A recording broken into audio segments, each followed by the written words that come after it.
Welcome to the BMW iX, another vehicle that we're assessing as part of the What Car Safety Award 2026. And the real standout for us in the BMW iX is the assisted driving system. It's a very similar system to what we've tested on the BMW i5, one of our research vehicles for the past couple of years. So we know a lot about it and we know what to expect. In terms of raw performance numbers, this is probably the best system available in the UK right now.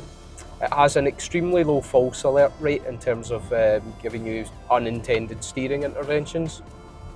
And it has an extremely low intervention rate where it's normal when using this system to go for about 30 minutes on a motorway without having to intervene and override the system's control. So in terms of performance, very, very good.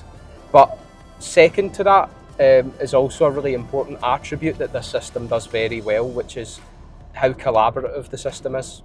So a lot of vehicles we test, the assistive driving system will disable when steering above a certain limit, but actually the steering torque for this vehicle is quite high in what it can withstand and still remain active. I'm able to move the vehicle laterally around in the lane right now without any real issue. So in terms of steering around a pothole, in terms of just adjusting the line slightly without fighting with the system, none of these issues actually exist on the BMW iX.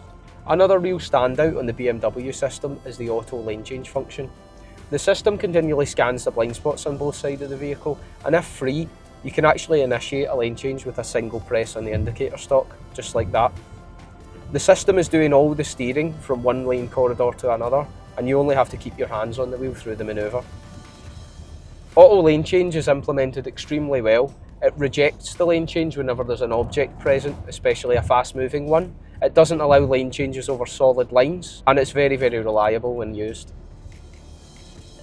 The auto lane change function is enabled by the hands-on wheel detection that's actually making sure you have your hands on the wheel.